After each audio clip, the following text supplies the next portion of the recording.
This is episode 130. So you might be wondering, what is low-hanging fruit for SEO? Well, low-hanging fruit is essentially the easy things that you can do. It's the stuff that you can do just by doing a little bit of digging. And in this episode, I want to tell you a case study of how I used the low-hanging fruit strategy to make huge traffic gains for one of my clients. And I want to tell you about this one easy way to find low hanging fruit on basically any website. There are so many different strategies out there for how to optimize your site, but there are tons of people who don't know about this one strategy that I will tell you because they might be too busy looking for complicated hacks or tricks when really all you need is some patience and a little time. So let's get started.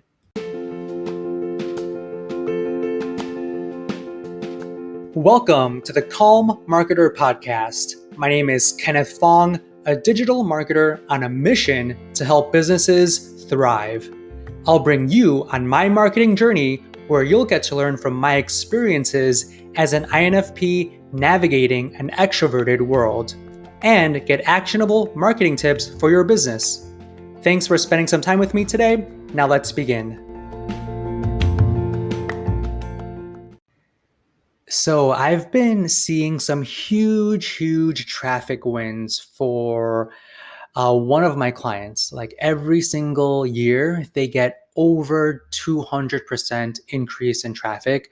Just this month alone, this past month in March, they had over a 220% increase in traffic over the past year. And it's just huge gains. And I was able to accomplish this huge win just by focusing on some low hanging fruit SEO optimization strategies. So, this client, we've been working together for over 4 years now. And one of their blog articles, which happens to be one of their oldest blog articles, gets the majority of the traffic on the site. So the traffic on the site kind of follows an 80-20 rule. So there's about 20% of pages that drive 80% of the site's traffic. And this one blog article, had the most traffic. It was driving the most traffic. And one thing that I noticed was that when looking at our keyword ranking data, so we have a SEMrush account and we have keyword tracking.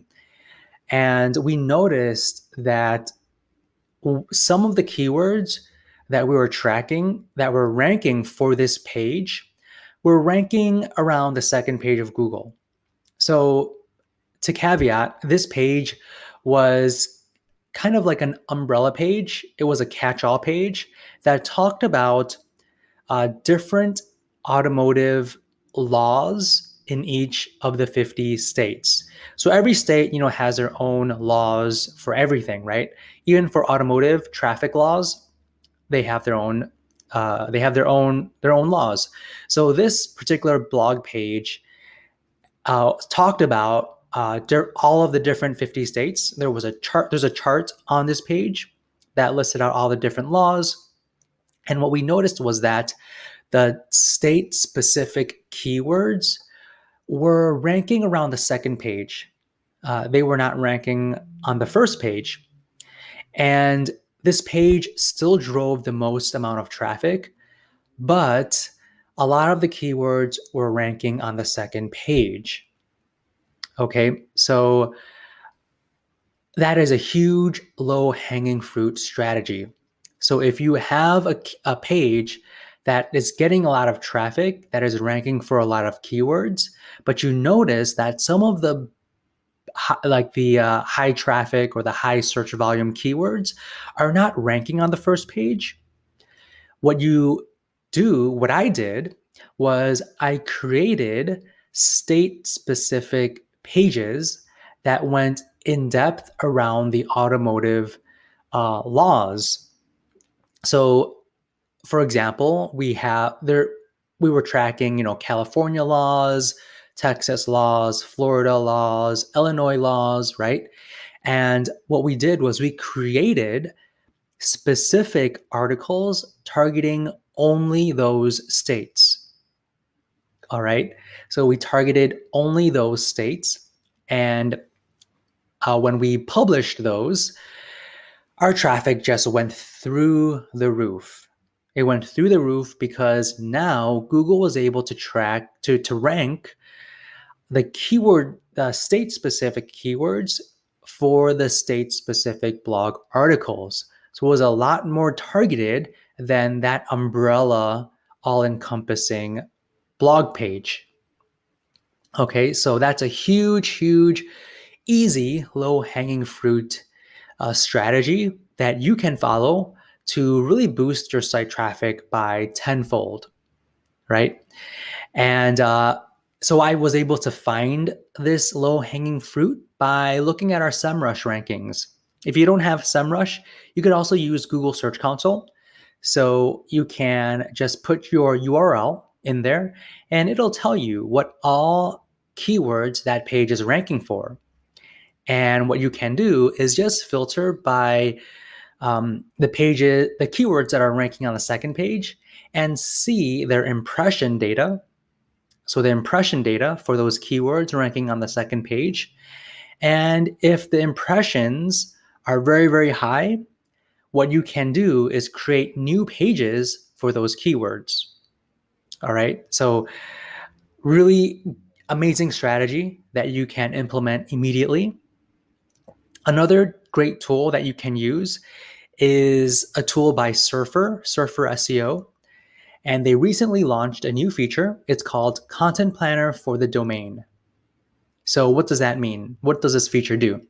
So you can connect Google Search Console with Surfer.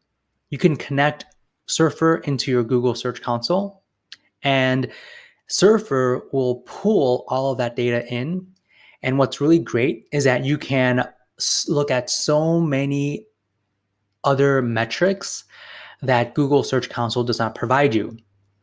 Surfer will offer you like the content score, right? So one great low-hanging fruit strategy that you could use with the content planner in Surfer is, so for the pages with low content score plus high SERP position are your best opportunities to optimize, because despite their quality, Google still made them rank well. So if you improve these pages, it's likely to result in ranking boosts. Okay, so if you connect Google Search Console into your Surfer account, you can just filter by pages that have a low content score but are ranking high.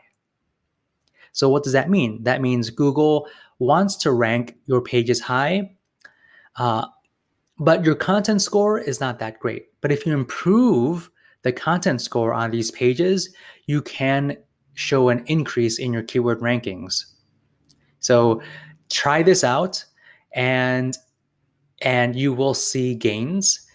If you have any questions about any of this low-hanging fruit strategy, let me know and I'd be happy to help you. So with that said, hopefully you thought this was helpful. If you have any questions, contact me at bit.ly/thecalmmarketer. That's bit.ly/thecalmmarketer, and we can chat over there. So I will speak to you on the next episode.